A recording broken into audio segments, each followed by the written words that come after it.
ఆంధ్రప్రదేశ్ రాష్ట్ర ముఖ్యమంత్రి చంద్రబాబు నాయుడు గారు సింగపూర్ వెళ్ళిన విషయం తెలిసిందే. అయితే సింగపూర్ వెళ్ళడానికి గల కారణం ఏంటి, అక్కడ తెలుగు వాళ్ళతో ఏ విధంగా ముచ్చటించారు, దేని మీద ముచ్చటించారు, అసలు ఆయన వ్యూహం ఏంటి, అయితే P4 అంటే ఏంటి, ఇలాంటి ఎన్నో విషయాలను మనం ఇప్పుడు ఈ వీడియోలో తెలుసుకుందాం. హాయ్ హలో నమస్తే, welcome to Andhra Chronicles, the new age Telugu news channel.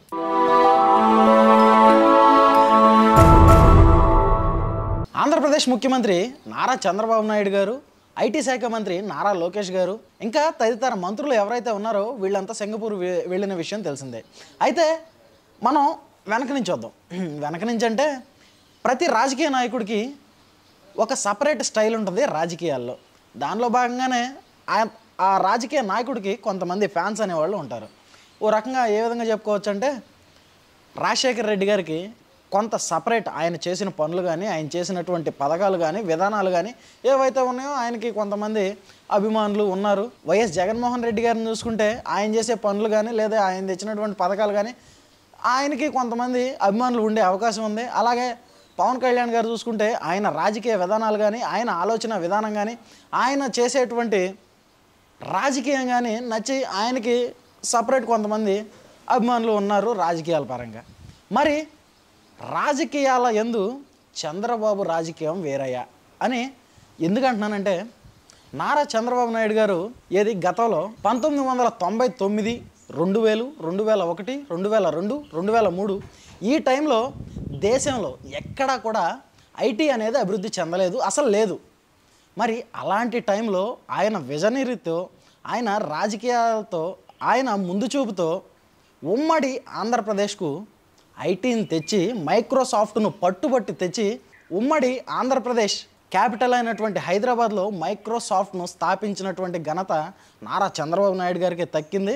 మరి దానిలో భాగంగానే అప్పుడు ఐటీలోకి వచ్చినటువంటి వ్యక్తులు ఎవరైతే ఉన్నారో వాళ్ళు అమెరికాలో కానీ, సింగపూర్లో కానీ, లేదా వివిధ విదేశాల్లో సెటిల్ అయినట్టు ఇప్పటికే చాలామంది చెప్పారు. అయితే దానిలో భాగంగానే విదేశాల్లో సెటిల్ అయినటువంటి చాలామంది, అంటే ఓ రకంగా 70-75% కూడా మాకు ఆ రోజు నారా చంద్రబాబు నాయుడు గారు చేసినటువంటి విజనరీ ఏదైతే ఉందో, చెప్పినటువంటి మాటలు ఏవైతే ఉన్నాయో తద్వారా మేము ప్రేరేపితమయ్యి ఈరోజు ఇక్కడ మేము ఇంత బాగా వెల్ సెటిల్డ్ అవ్వడానికి గల కారణం కేవలం నారా చంద్రబాబు నాయుడు గారే అని చెప్తూ ఉంటారు.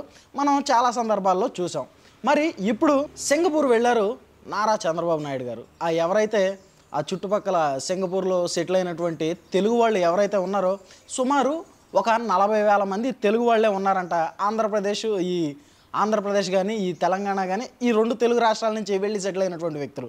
మరి వీళ్లతో ముచ్చటించినటువంటి నారా చంద్రబాబు నాయుడు గారు తెలిసింది ఏంటయ్యా అంటే, ఆ రోజు మీరు ఆ నిర్ణయం తీసుకుని ఆ వ్యూహాత్మకంగా ఆ విజనరీతో మీరు ఐటీ శాఖను తీసుకురాబట్టే మా జీవితం ఈరోజు ఇలా ఉంది సార్ అని చాలామంది ఆయనతో ఎమోషనల్గా మాట్లాడారు. దానిలో భాగంగానే రోల్స్ రాయ్స్లో ఏఐలో పనిచేస్తున్నటువంటి ఓ మహిళ నారా చంద్రబాబు నాయుడు గారితో ఎమోషనల్ అయి మాట్లాడింది. అది ఇప్పుడు మనం ఒకసారి చూద్దాం.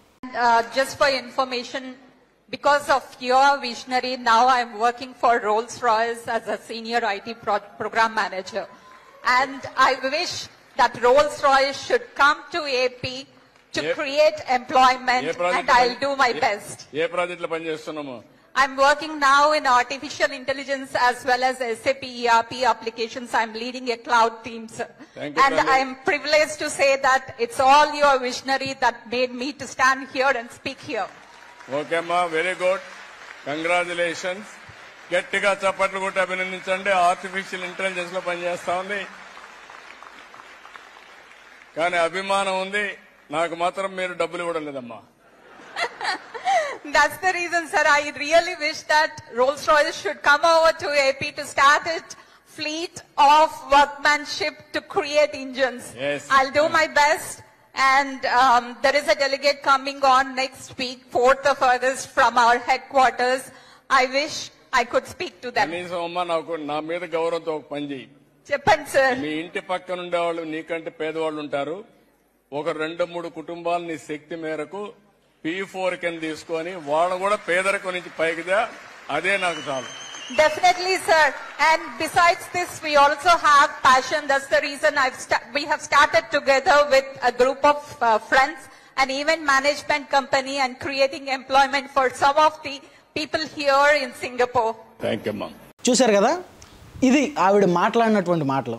అయితే ఆవిడ ఏం చెప్తున్నారు, సార్ నేను రోల్స్ రాయ్స్లో ఒక కీ పొజిషన్లో ఉన్నాను, లైక్ ఏఐలో మేనేజర్గా ఉన్నాను, నాకు ఆంధ్రప్రదేశ్లో ఉద్యోగం చేయాలని ఆశగా ఉంది, రోల్స్ రాయ్స్ని ఆంధ్రప్రదేశ్లో ప్రవేశపెట్టండి, నేను ఆంధ్రప్రదేశ్ రావాలి అనుకుంటున్నాను అంటే నారా చంద్రబాబు నాయుడు గారు మీరు పెట్టుబడులు అక్కడ పెట్టడానికి ప్రేరేపించండి, మీ అధికారులు లేకపోతే మీ పైన ఉన్నటువంటి వ్యక్తులతో మాట్లాడండి, ఖచ్చితంగా ఆంధ్రప్రదేశ్లో పెట్టుబడులు వచ్చి ఉద్యోగాలు వచ్చి ఆంధ్రప్రదేశ్ను అభివృద్ధి పదవిలో నడిపించడానికి నేను నా సాయశక్తులా ప్రయత్నిస్తాను అని ఆయన చెబుతున్నారు. అలాగే ఇంకోటి ఏం చెబుతున్నారు, P4ని ప్రమోట్ చేస్తున్నారు. అసలు ఈ P4 అంటే ఏంటి అంటే ఆంధ్రప్రదేశ్ని అభివృద్ధి పదవిలో నడిపిస్తూనే ఆంధ్రప్రదేశ్లో ఉన్నటువంటి పేదలను పేద కుటుంబాలను పైకి తీసుకురావాలి అని. అయితే ఆవిడ చెప్పినటువంటి మాటలకు ఆయన ఏ విధంగా రియాక్ట్ అయ్యారు అంటే నా వల్ల మీరు లబ్ధి పొందారు అని అంటున్నారు. సో దానికి బదులుగా మీరు నాకు డబ్బులు ఇవ్వాల్సిన పని లేదు, మీ ఇంటి పక్కనో మీ వీధిలోనో మీ వెనకింట్లోనో పేదవాళ్ళు ఎవరన్నా ఉంటే వాళ్ళని పేదరికం నుంచి బయటికి తీసుకురండి, వాళ్ళని పేదరికం నుంచి బయటికి తీసుకువచ్చి మీతో పాటు ఆర్థికంగా పైకి ఎదిగేలా చేస్తే ఆటోమేటిక్గా రాష్ట్రం కూడా పైకి వస్తుంది అనేటువంటిది ఆయన భావన. అయితే అందుకే అంటారు నారా చంద్రబాబు నాయుడు గారిని విజనరీ కలిగినటువంటి రాజకీయ దురంధరుడు అని. ఇప్పుడు అర్థమైంది కదా, ఆయన వెళ్ళిందేంటి అక్కడ ఎవరైతే ఉన్నారో వాళ్ళతో పెట్టుబడుల గురించి, లేదంటే రాష్ట్రానికి ఏ విధమైన పెట్టుబడులు తీసుకురావాలి, ఎలాంటి ముఖ్య నేతలతో మాట్లాడాలి, ఎలాంటి రాష్ట్రాన్ని ఏ విధంగా అభివృద్ధి పదవిలో నడిపించాలి అనేవి డిస్కషన్ చేయడానికి వెళ్ళినటువంటి ఆయన అక్కడ ఈ పని మీద వెళ్తే ఇదే కదా నా పని, ఇది చేసుకుని వచ్చేద్దాం అనేటువంటి ధోరణి కాకుండా P4ను కూడా ప్రమోట్ చేసి ఆంధ్రప్రదేశ్ను పేదరికం నుంచి బయటికి తీసుకురావాలి అనేటువంటి ఆలోచనతో అక్కడ ఉన్నటువంటి ప్రముఖులతో, అంటే ఇప్పుడు మనం చెప్పుకున్నట్టు ఆల్రెడీ సింగపూర్లో సెటిల్ అయిపోయి ఉన్నటువంటి వ్యక్తులతో ఆంధ్రప్రదేశ్ను పేదరికం నుండి బయటికి తీసుకొచ్చే విధంగా ఆయన మాట్లాడారు. అంటే అది ఆంధ్రప్రదేశ్కు గర్వకారణమని ఎంతోమంది తెలుగు వాళ్ళు ఆనందం వ్యక్తం చేస్తున్నారు. మరి ఇలాంటి విజనరీ కలిగినటువంటి వ్యక్తి మన ఆంధ్రప్రదేశ్కు ముఖ్యమంత్రిగా ఉండడంతో ఎంతోమంది హర్షం వ్యక్తం చేస్తూ ఈయన మా నాయకుడు అని గర్వంగా చెప్పుకోగలుగుతున్నాం అని కూడా తెలియజేస్తున్నారు. మరి ఇప్పటికే ఈ వీడియో మీరు చూసే ఉంటారు, మరి నేను మరొకసారి చూపించడానికి ప్రయత్నం చేశాను, అలాగే మీకు వివరించడానికి ప్రయత్నం చేశారు. మరి ఇలాంటి విజనరీ కలిగినటువంటి వ్యక్తి మన ఆంధ్రప్రదేశ్కు ముఖ్యమంత్రిగా ఉండడంపై మీ అభిప్రాయం ఏంటో కామెంట్ రూపంలో తెలియజేయండి. అలాగే ఇలాంటి political current affairs trending breaking న్యూస్ల కోసం మన ఆంధ్ర క్రానికల్ ఛానల్ని ఇప్పుడే సబ్స్క్రైబ్ చేసుకుని నోటిఫికేషన్ ఆన్లో పెట్టుకోండి. మరి నారా చంద్రబాబు నాయుడు గారి మీద, అలాగే ఐటీ శాఖ మంత్రి లోకేష్ గారి మీద, మరి కూటమి ప్రభుత్వం మీద మీ అభిప్రాయం ఏంటో కామెంట్ రూపంలో తెలియజేయడం మాత్రం మర్చిపోవద్దు. Thanks for watching. This is Rajesh signing off. Andhra Chronicles, the new age Telugu news channel. Thank you.